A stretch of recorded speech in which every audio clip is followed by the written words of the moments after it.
Chosen one, anchor your spirit and listen closely.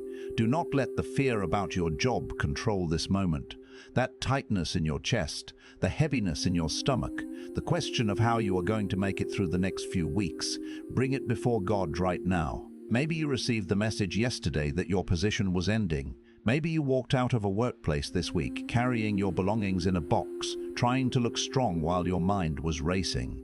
Or perhaps you have been applying everywhere, refreshing your inbox at 3 in the morning, wondering why every opportunity seems to disappear at the final stage. You may be asking, God, why did you allow this?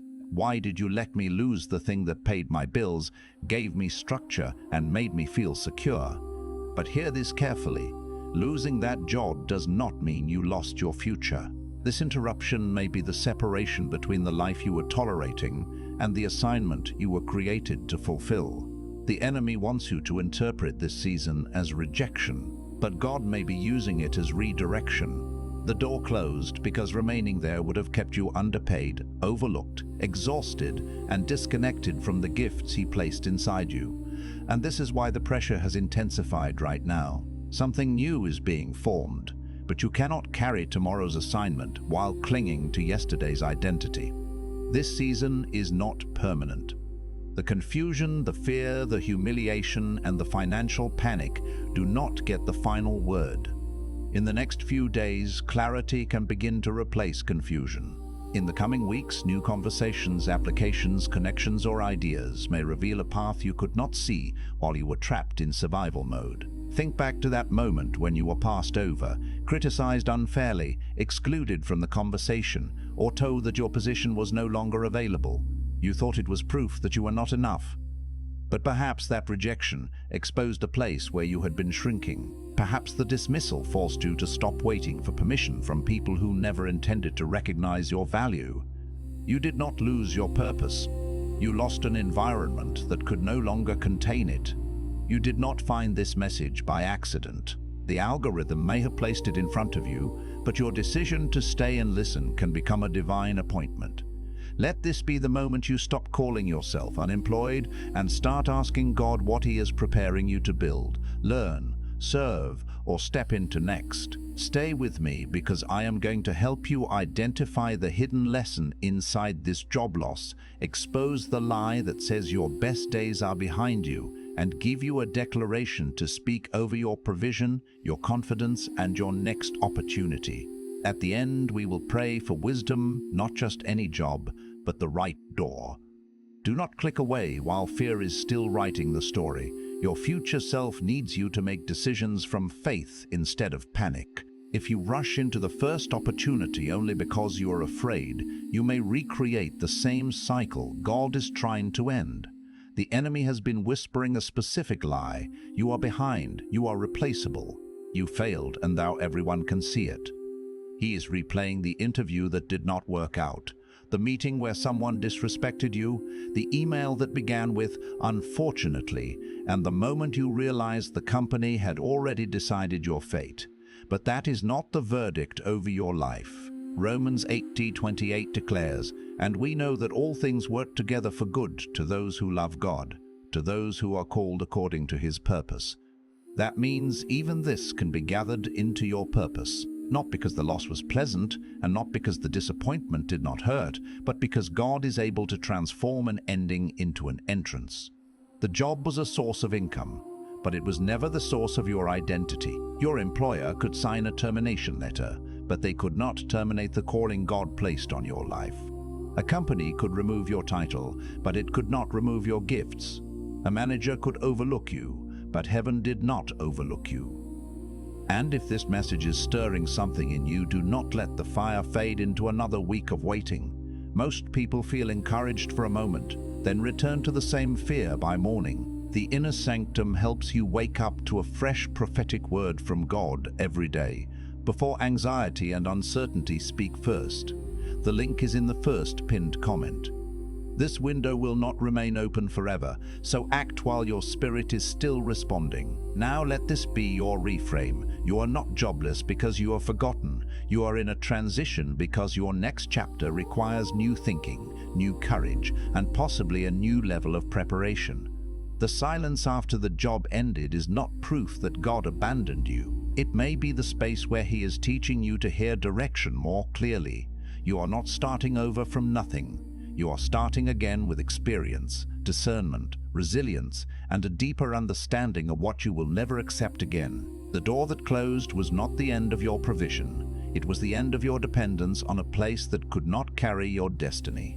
Before we go any deeper, if this message is speaking directly to your season, take a moment to get the companion ebook linked below. It will help you process what God may be forming in you while everything around you feels uncertain. Don't just listen emotionally, write down what is being revealed, because this season is carrying instructions. Now let this settle in your spirit. Losing the job was not the same thing as losing your purpose. Your position ended, but your assignment did not. The income stopped, but heaven did not stop watching over you. The final conversation may have left you feeling discarded, as though a decision made in an office had the power to define your entire future. But no employer has authority over what God has ordained for your life. The silence after that final day may have felt like rejection, but sometimes silence is the sound of God separating you from a system that could no longer contain what He placed inside you. What looked like an ending may have been the Lord loosening your grip on a place that had become too small for the next expression of your calling. You may have thought you were being removed from provision, when in reality you were being removed from dependence on a particular source. There is a difference between God using a job to sustain you and allowing a job to become the thing you trust more than Him.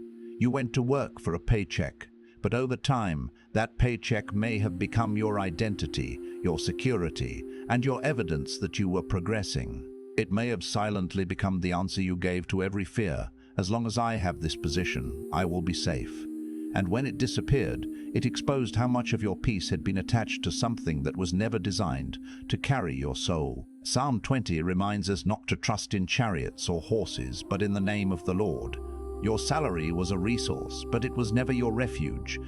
This is why the empty space feels so intense. You are not only grieving employment, you are grieving a version of yourself that knew exactly what to expect. You knew when the money would come, where you needed to be, what people expected from you, and how to explain your life. You had routines, familiar conversations, and a predictable answer when someone asked how things were going. But now you are in a season where God is asking you to trust Him without the familiar explanation. The unanswered questions may echo loudly in your mind, yet beneath them the Spirit is teaching you a quieter confidence. You are learning that uncertainty is not proof of divine absence. Think about Elijah. He was fed by ravens at the brook, and then the brook dried up. The drying brook did not mean God had abandoned him.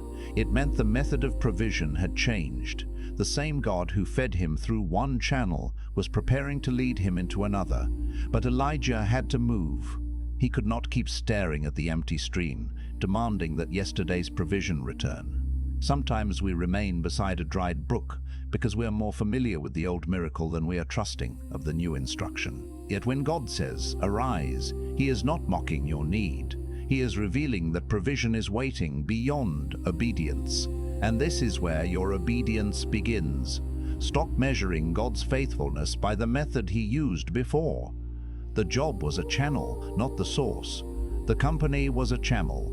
The manager was a channel. The opportunity was a channel, but the source was always greater than the channel, and when one channel closes, it does not mean the river has dried up.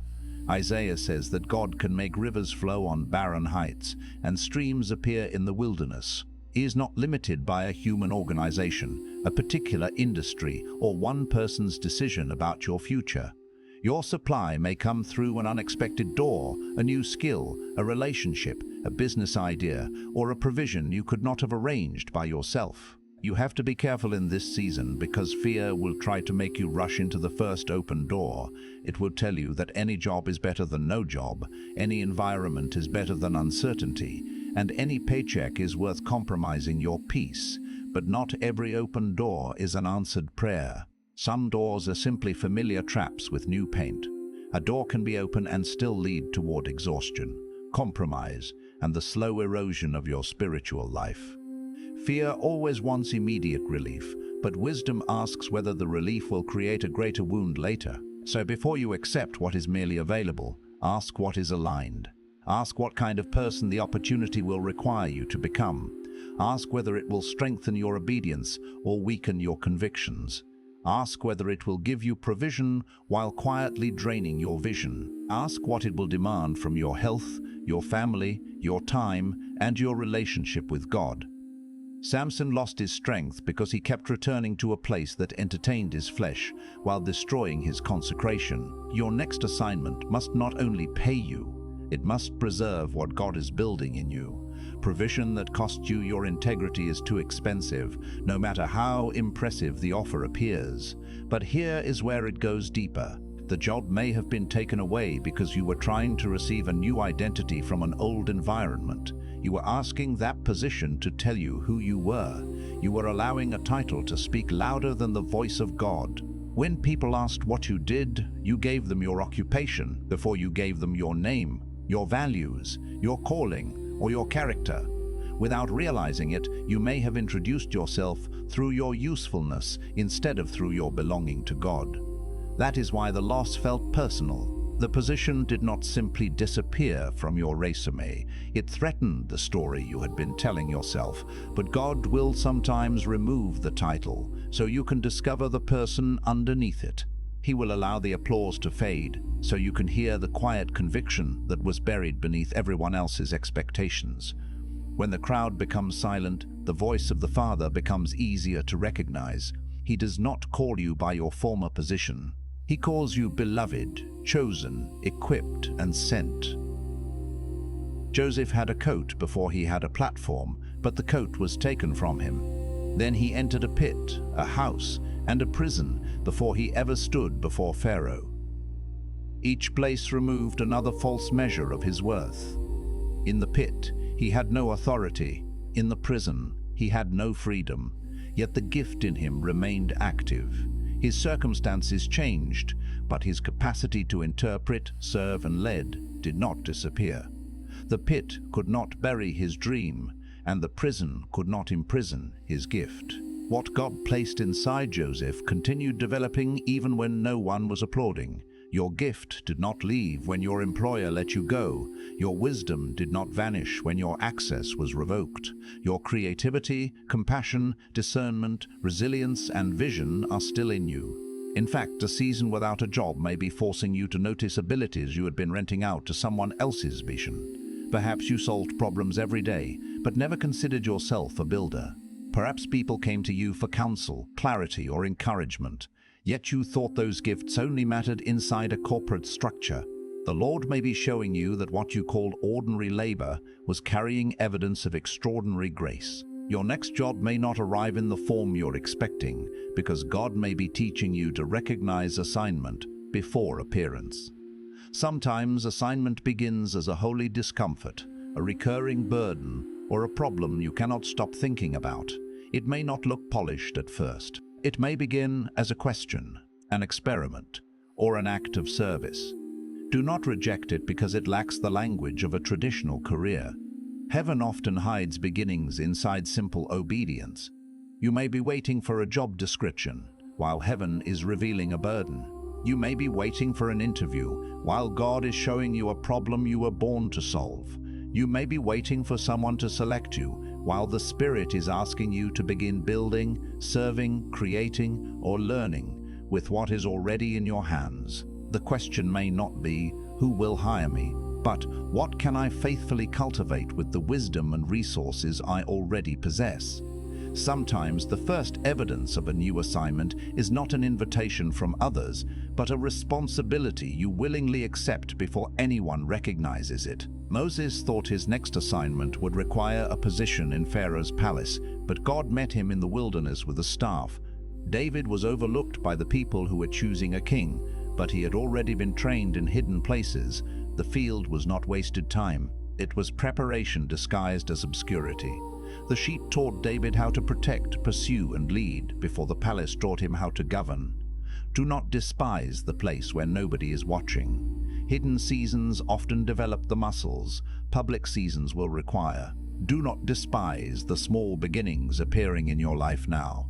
A conversation, a skill, a simple idea, a connection, a course, a business concept, a willingness to help someone. These may look insignificant compared to the job you lost, but seeds always look unimpressive before they become shelter. A seed does not resemble a tree, yet the tree is already contained within it. What appears small may hold the blueprint of something capable of feeding, serving, and blessing many people. Your responsibility is not to demand that the seed resemble the harvest. Your responsibility is to plant it, water it, protect it, and remain faithful while it develops. Some of you are praying for a breakthrough while ignoring the small instruction that would lead you toward it. You keep asking God for a map when He has already given you the next step. The manna came daily, not all at once. Grace often arrives in enough portions to keep you walking, not enough to let you avoid dependence. Take the next step. Update the resume, make the call, apply for the opportunity, study the skill, organize the finances, reach out to the person, begin the project. Faith is not passively waiting for a supernatural rescue while refusing practical obedience. Noah built before the rain came. The ark was evidence that his belief had become action. Pray, but also prepare. Trust, but also move. Even a small act done in obedience can become a doorway through which God multiplies what you place in His hands. But do not confuse activity with movement. You can be busy and still be running from God. You can send hundreds of applications while avoiding the deeper question of why you are so desperate to return to the same kind of environment that exhausted you. Sometimes the delay is not because no opportunity exists. Sometimes the delay is because you are still trying to recreate a chapter God is asking you to close. Busyness can become a disguise for fear. It can keep you from sitting quietly long enough to hear what must change. What if your next job is not merely a replacement? What if your next job is not merely a replacement? What if it is a repositioning? What if the reason the old role became unbearable is that your spirit could no longer agree with the level of compromise it required? You may have stayed because you were afraid of losing stability, but God saw that stability was becoming stagnation. There are places where your roots cannot grow because the soil is depleted. Leaving does not mean you failed to endure. It may mean you finally recognized that endurance was no longer producing fruit, and there is a difference between being planted and being stuck. A planted tree grows roots and produces fruit. A stuck person keeps repeating the same season while calling it loyalty. Some of you have been loyal to places that were never loyal to your becoming. You called it patience, but it was fear of starting again. You called it humility, but it was an agreement with being overlooked. You called it wisdom, but underneath it was the belief that you would never find anything better. God is not condemning you for surviving. He is inviting you to stop building a permanent identity around what you only endured temporarily. That belief has to break. Not because you should become arrogant, but because you cannot walk into a new level while constantly negotiating against your own worth. Gideon saw himself as the least in his family, from the weakest clan, and God called him a mighty warrior before he felt like one.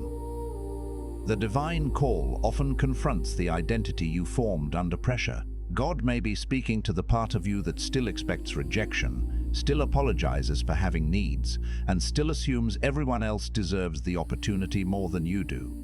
You may have been paid for your labor, but you were not created merely to be useful to other people. You were created to bear divine image, to cultivate, to create, to contribute, to love, to lead, and to reflect heaven in the place where you are sent. Your value does not increase when your salary increases, and it does not decrease when your employment ends. Before you ever produced anything, God called His creation good.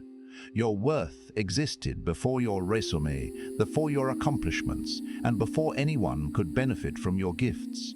God is not only preparing an opportunity for you, He is preparing you to carry it without losing yourself. An opportunity can expose what a hardship concealed. In lack, you may become humble, prayerful, and attentive. In increase, you may become distracted, proud, or unavailable to God. The blessing must not become another form of bondage. The next job must not become the new master you serve at the expense of your health, family, integrity, and relationship with the Most High. A larger room is not freedom if you are still afraid to breathe inside it. This is why the waiting has been uncomfortable. God is not simply trying to get you into a workplace. He is trying to get you into alignment. He wants your needs to be met, but he also wants your inner life healed enough to handle provision without worshipping it. He is teaching you to receive good things without making them ultimate things. You can be grateful for a job without bowing to it. You can work diligently without allowing work to consume the life God gave you. Ask yourself honestly, if the exact job you wanted appeared tomorrow, would you be emotionally, spiritually, and practically prepared to receive it? Would you know how to set boundaries? Would you recognize manipulation? Would you have the courage to leave an unhealthy environment? Would you know the difference between being needed and being used? These questions are not meant to condemn you. They are meant to prepare you. A new door without a new level of discernment can lead you into an old cycle with a different address. Perhaps the greatest thing God is removing is not the job. Perhaps He is removing your need to be approved by people who only valued what you produced. You may have spent years trying to prove that you were capable, dependable, intelligent, and worthy of keeping. You gave more than was required, stayed later than you should have, carried burdens no one acknowledged, and then felt betrayed when the organization released you as though you were replaceable. But you were never meant to earn your right to exist through performance. The job was allowed to end so the performance could end with it. You are not a machine that must constantly produce to deserve rest. You are not a resource to be consumed. You are a soul, and God is calling you back to wholeness. This may be why certain applications have not worked out, not because you are cursed, not because you are forgotten, but because God is protecting you from returning to a pattern where your gift is celebrated while your humanity is ignored. Protection does not always feel peaceful. Sometimes protection feels like disappointment. Sometimes it looks like being denied, delayed, or dismissed. The Israelites were trapped between the Red Sea and Pharaoh, and the place that looked like a dead end became the stage for a path no one could have designed. You may be standing before a sea right now, but the absence of a visible road does not mean there is no way forward. God may be using this jobless season to teach you how to receive, not just how to achieve. You have learned how to work, strive, solve, endure, and carry. But receiving requires trust. It requires you to admit that you cannot control every outcome. It requires you to let people help you without feeling ashamed. It requires you to accept that grace is not a reward for perfect performance. The widow in Elisha's story began with a small jar of oil and a willingness to pour. Begin with the oil in your house, the knowledge in your mind, the compassion in your heart, and the courage you have today. You do not need tomorrow's strength to obey today's instruction. Your next job may first be the work of becoming free from the version of you that needed a job to validate your existence. Before the new assignment can be trusted to you, the old agreement has to be broken. The agreement that says you are safe only when you are in control, valuable only when people applaud you, falling behind whenever you rest, or finished whenever you fail. Those agreements are heavier than unemployment. Until they are released, you can carry them into any workplace and still feel like a prisoner. But God is not merely changing your circumstances. He is changing the voice you obey inside those circumstances. So when the next opportunity comes, do not enter it as someone begging to be chosen. Enter it as someone already chosen by God and discerning where to serve. Do not accept an offer simply because it rescues you from discomfort. Ask whether it agrees with the person you are becoming. Do not let desperation negotiate away your peace, and do not let pride reject humble beginnings because they do not impress other people. There may be a season where you take work that is not the final destination. That is not failure. Provision and purpose can unfold in stages. Ruth worked in a field before she entered a new family line, and her temporary labor became the location of divine connection. Discernment will be necessary. Prayer will be necessary. Wise counsel will be necessary. Your feelings matter, but they are not the only voice. Fear can feel urgent. Pride can feel principled. Familiarity can feel like peace. Let God search beneath your reactions and reveal what is truly leading you. Ask him to close what would corrupt your peace and strengthen you to walk through what requires courage. Trust that he can guide you not only toward an opportunity, but away from one that would cost more than it gives. And now, place your hand over your heart and speak this with honesty. I release the belief that my job is my identity.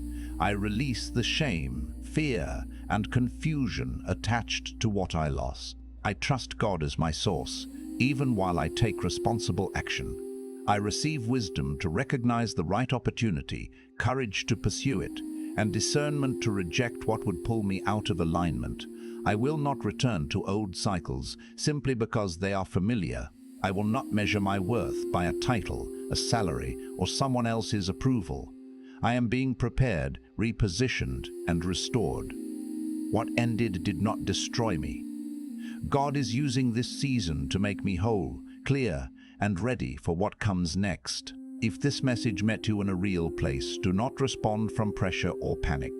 Take a quiet moment today and ask God, what are you developing in me while I wait? And what is the next obedient thing you are asking me to do?